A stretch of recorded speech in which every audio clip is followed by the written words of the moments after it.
guys, it is that time of the month again where I do my reading wrap up, and today I'm going to be sharing all of the books that I read in June, my thoughts about them, and if I recommend them. In the month of June, I ended up reading 11 books, and I have so many thoughts, you guys, so I'm really excited to get into today's video. Before I hop into today's video, I just wanted to say a quick thank you to you guys for all of your love and support on my book videos. I am very new to the booktuber community, and I'm so excited that you guys are loving these videos as much as I love making them. I have a ton of fun ideas for the month of July, so stay tuned, subscribe to my channel if you haven't already, and without further ado, let's get into it. So throughout the month of June, I ended up reading a ton of super hyped up books that I've seen all over YouTube and Instagram and TikTok, and I feel like I do have a few unpopular opinions, so I'm a little bit nervous to share them. The first book that I read for June was They Both Die at the End by Adam Silvera. And this one has been so highly recommended to me. People are like, I love this book, it made me cry. So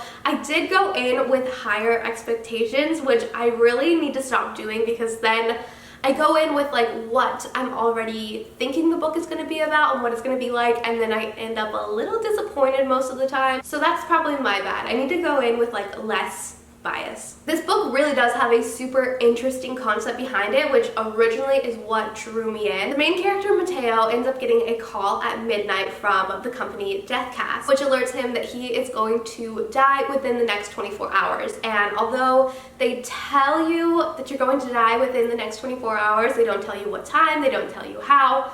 It's just, you're gonna die, so, you know, live it to the fullest. Which, by the way, hate that idea. Do not want any part of that. I don't want to know. Just take me out. So Mateo ends up meeting up with Rufus over the Last Friend app, which is an app that people that are on their last days can connect with each other or others and just kind of live out their last day together. You don't have to be dying to be on the app, but usually it's a way for people to meet up that way and just kind of spend the last day together, especially those that don't have much friends or family, which Mateo does not. I did actually end up relating to a lot of what the main character Mateo was going through. He is such an anxious worrier, which, you know, spoke to my overly anxious, agoraphobic soul. But I did find the book to be a little bit more on the slower side. The writing wasn't my favorite. It's a little bit more plain spoken. It wasn't as descriptive as I would have liked. There was also a lot of random side character POVs throughout this book, which was totally irrelevant and unnecessary. I feel like that could have just been cut out completely. I do have a tiny bit of a spoiler, so if you don't want to hear it, just skip ahead like 1 minute. But I will say that I did actually really like the bond that Rufus and Mateo kind of established over their 24-hour span together. But I did not believe in like this love connection. I felt like obviously it's a little bit sped up because, you know, it is their last day, but I just did not believe in it. I didn't really feel it. It just felt very rushed. I wish they had more time together, but obviously that's not the point of the book. So all in all, I wanted to like this book a lot more than I did. I ended up rating it 3 stars, which I stand by. I really like the concept, but overall it just felt both rushed and dragged out a little bit too long for my taste, and the writing just was not for me. So those are my thoughts. I hope I did not disappoint you guys, because this one was so recommended to me. Next up, I have The Lifestyle, and I ended up signing up for Book of the Month for the month of June. I just thought it would be kind of a fun thing to try out, and this one sounded really interesting. This book is about a woman who walks in on her husband cheating on her and decides to become swingers because all of her friends are like, being a swinger saved my marriage, and she's like, you know what, I'm gonna have the perfect marriage, like, we're not ending this. They become swingers. You know, this book is about sex, it's about swinging, it's, you know, the works. So I did think it was going to be a lot saucier than it ended up being. There's really like not crazy sex scene stuff going on in here. It was not as racy as I anticipated, so I was a little disappointed by that. But I know some people do not like a lot of spice in their books. This one was a little bit more appropriate, I suppose. Author of this book, Taylor Hahn, is actually a lawyer in real life as well as a writer, and so is the main character of this novel. So you could definitely see the knowledge behind the character. It helps a lot when the author actually knows what they're writing about, and that definitely translated really well in this book, so I enjoyed that a lot. I ended up giving this one 4 stars. I just thought it was cute. There were a few things with the main character that drove me a little bit nuts. She's a little bit of a perfectionist, always trying to like control the situation, which drives me mad. All in all, I actually really liked her. Next book I have is The Love Hypothesis, which of course is so hyped up everywhere. This is like everybody's favorite romance novel. I was especially partial to this book because of the cover. I told my boyfriend that it looks like us. So once I read it, I was like, that's not us. This book is one of my favorite tropes where they go from fake dating to actually falling in love. The character Olive ends up fake dating this professor who is like a known asshole. Of course, they end up actually getting together at the end. It is a very, very cute story, but for the hype that it received, I feel like I did not fall in love with the characters the way that everybody else seemed to have. There were a few things that drove me absolutely crazy. One being the lack of communication between the two. If they talked, so many things would have been sorted out way earlier. And 2, Olive is the most naive person in the entire world. To the point where I was like literally rolling my eyes throughout reading it. I was like, girl, come on. What are we doing? I also feel like there wasn't a ton of character development. Like everybody felt a little one-dimensional. I would have liked a little bit more. I wanted to really understand this love that they had for each other, especially Adam with Olive. But I also think that I was a little bit picky just because I had such high expectations going into this book. Anyways, I thought it was cute. I would recommend it. And you guys, I was scrolling on Etsy the other day and found the cutest thing ever. So I do have a mini giveaway for you guys surrounding this book. So I found this really cute little Etsy seller that was selling tote bags based off popular reads, and I ended up picking this one up for myself. It says Lily Bloom's Florals on the front, which is of course based off of It Ends With Us by Colleen Hoover. I just thought this was way too cute. Imagine shopping around Barnes & Noble or whatever, picking up books in this cute little tote bag. So this one's for me. I will link these down below if you guys want to check them out, because the girl that runs this Etsy had so many based off like all kinds of different popular books, so I don't know. Anyways, I grabbed this one for you guys for a little giveaway. This one is based off of The Love Hypothesis, and it's really adorable. I had to. So if you guys wanted to enter to win one of these bad boys, all you have to do is comment down below. Basically, I just need a way to contact you guys. So leave your name, your Instagram, or your email, whatever you guys are most comfortable leaving in a public comment section. And then I'll pick the winner a week from the day that this video goes live. So stay tuned for that. I am really excited. I hope that you guys enjoy. So the next book that I have is Malibu Rising by Taylor Jenkins Reid, who I absolutely adore. This is now one of my favorite books of all time. I loved this book so much. There's also like a little bit of like some cross-referencing from The Seven Husbands of Evelyn Hugo. So if you read that book before this book, you're like, I see what you got going on. Adorable. Love that. This book kind of revolves around a famous family. It talks about how June and Mick, the two parents, ended up meeting and how Mick began his legendary career as a singer. It gives you like a little taste of that Hollywood glam, which I absolutely love. The other half of the book that is in present day is actually in the 80s. It's actually in 1983. Mick and June end up having 4 children: Nina, Jay, Hud, and Kit. And the bulk of the story that's taking place in present day is kind of talking about leading up to this legendary end of the summer party that they have every year. This is just one of those books that instantly draws you in. You can't put it down. You fall in love with these characters, with this family.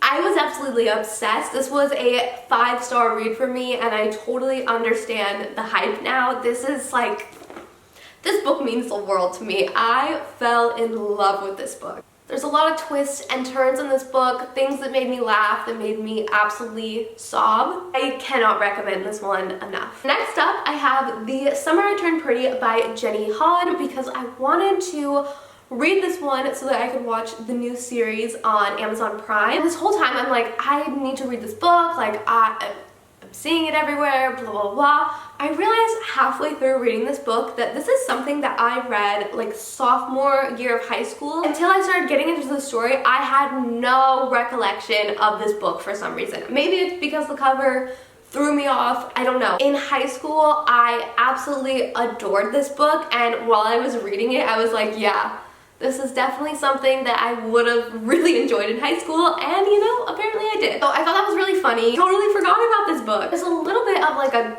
love triangle or a rectangle in here perhaps. This is like the perfect summer read where they end up staying the whole summer at Cousins Beach in their summer house. Belly and her brother are there with her mom, as well as the mom's best friend, Susanna, and her two sons, Jeremiah and Conrad. Belly has a big crush on Conrad and she's just kind of feeling out the vibe. But she also meets a boy named Cam. So without giving too much away, I feel like most people have probably read this book at this point in time, even if you may not remember it like I did. It's a very adorable little summer romance story and I really liked it. It's really cute. I started the Amazon Prime series. There's like a few discrepancies, if you will, a few changes that they made. A lot more obvious once you like read the book right before watching it, when it's still like fresh in your mind. I was like, that didn't happen, but okay. Anyways, the show's really cute, the book is really cute. I actually bought the rest of the trilogy, so I'll be reading those for the month of July. Guys,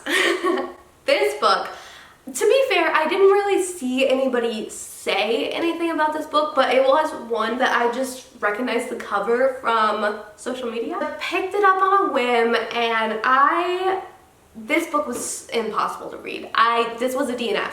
Sorry, it was bad. It was so bad. It was like reading a really bad like Wattpad story or like really bad fan fiction. This is The Good Girl Complex by Elle Kennedy, and there are two point of view. One from Mackenzie, who is a rich girl, people pleaser, dating this douchebag frat guy. And she runs into the local bad boy, Cooper, who his point of view was painful for me to read. Like, it was really upsetting and cringy. I had to tap out. It was like icky. It's bad. It's definitely more on the YA side, and to be fair, I probably would have ate this up in high school. I just found Cooper to be an absolute douche. Really the worst person ever. I was not rooting for anybody in this book. This also includes cheating, which I don't like that. I don't like that plot line. I don't like the cheating and then getting together. I don't like that. To be honest, this one was not for me. I did end up giving it 2 stars, which I felt was very generous. I don't know. I'm curious to hear your guys' thoughts. If you read this book, please let me know what you guys thought down below. Did you enjoy this? Am I missing something? Maybe I just went in a little too hard. Might be the theme of today's video, a little bit too high expectations this month. I don't know. And actually, you know what? I am going to follow up that review with this one. This is 99 Days by Katie Contugna. Katie, I don't know how to say your last name. Hold on. Oh, it's Italian. Contugna. It doesn't sound as pretty coming out of my mouth. This book actually has a cheating plotline as well, but I did enjoy this one, and I don't know, there's gonna be mixed reviews. I feel like you guys are gonna be like, really, you enjoyed that one? But I don't know. It's a goofy book. It's lighthearted, a little bit more on the YA side for sure. The main character, she makes a lot of mistakes, where there's some points in the book where you're like, why are we doing that? Why are we doing that? I don't know. It's one of those books where she is dating one brother and then hooks up with the other one. A little one-night stand after a messy breakup with the other one. But the way that the other brother finds out about the little hookup situation is her mom is an author and published a book about her daughter's sex life. So anyways, the whole town hates her. It's a messy, just mean girl, you're a slut, blah, blah, blah. Which again, I normally don't love books like that. I don't like the dirty slut, you're a whore sort of thing. It just feels gross. But I don't know. It gave me a little drama, even if it's just a little high school drama. I'm curious if you guys have read this book which one you were rooting for or if you were rooting for neither. But it was a cute book. I would give this one 4 stars. Next up, I have Reminders of Him by Colleen Hoover. I know you did not think that we were gonna go a whole month without a single Colleen Hoover read. This book, oh my god, this book is beautiful. It made me cry. It was a hard one to read at certain points. Like this was a tough one. This one I did actually annotate. Felt a little spicy this month. So cute when it's all tabbed up. So after serving in prison for 5 years, the main character Kenna is out and she can finally meet, or at least she's trying really hard to meet, the daughter that she ended up having in prison and never being able to see. She has no relationship with this daughter, and as soon as she's out of prison, she is trying so hard to prove herself and create a new life for herself that does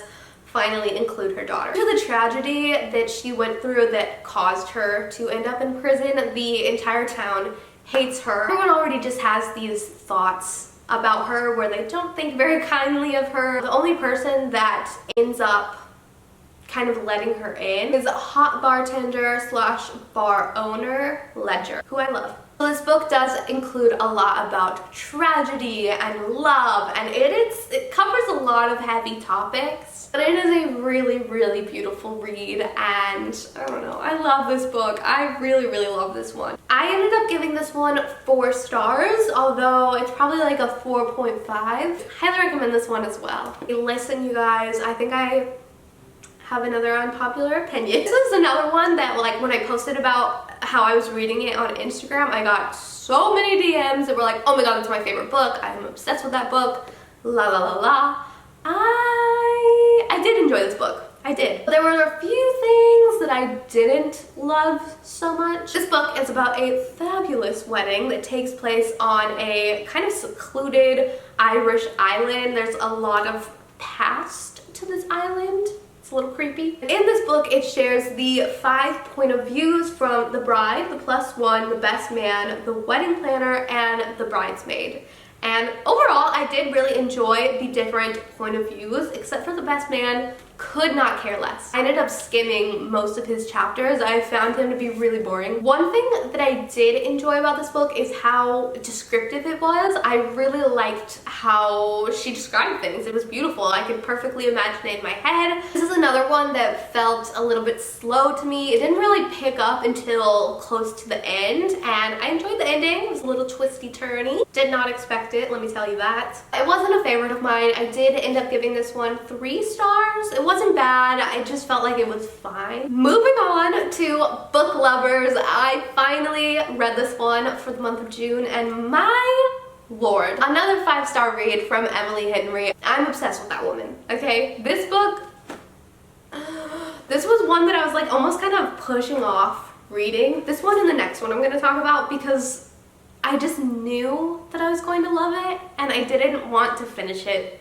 right away. Does that make sense? I'm like too excited about a book where I just am like, no, I can't read it. I don't know if anybody else does that. But anyways, Emily Henry, Book Lovers. Main character Nora is like a cutthroat literary agent, and she ends up going on a trip with her little sister Libby, who could not be more opposite of her, to Sunshine Falls, North Carolina, where one of Nora's clients bestseller is based in. In the tiny town Sunshine Falls, she runs into none other than Charlie Lastra, who is like this moody, kind of grumpy book editor who she had previously met years before and had not so good of a run-in with him. He reminds me a little bit of Adam Carlson from The Love Hypothesis, that sort of vibe, where he's just a little cranky, a little grumpy. This is another one of my favorite tropes where they go like enemies to lovers. I just eat it up. I'm obsessed. The way that Emily Henry writes, I fall in love with every man she throws my way.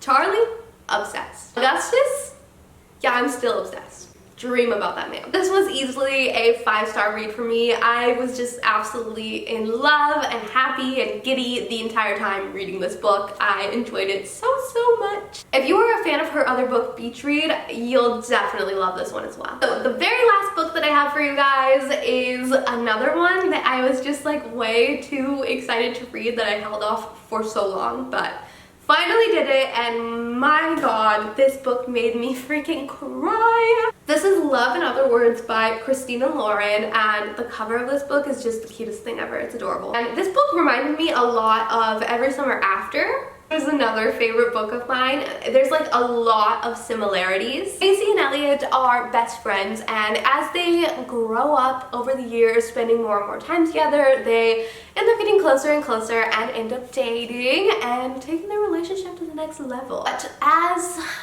things always do in these sort of books, something happens, they end up breaking off and never speaking to each other for 11 years, when one day they randomly bump into one another and kind of rekindle what once was. This is the sweetest book of all time. Like I said, it made me sob. Like I want to cry right now. This is another one of those books that you just absolutely fall in love with the characters and their love. I love Macy and I love Elliot so much, and these books frustrate me because I'm like, guys, if we just talked 11 years prior, we could have had all this time together. But that wouldn't be as interesting as a read, I'm sure. Needless to say, this was another 5-star read for me. I just fell in love. I'm in love with love. I finished this one in just like a few hours. I think I finished it in like 4.5 hours. It was just so good. I couldn't put it down. And that, you guys, are all the books that I read throughout the month of June. This was a really good month for reading. A lot of 5-star reads in here, a lot of 4-star reads. Also, don't forget to enter today's giveaway. I'm going to announce the winner on my Instagram a week from today, so stay tuned for that. Thank you guys so much for watching, and I'll see you soon. Bye!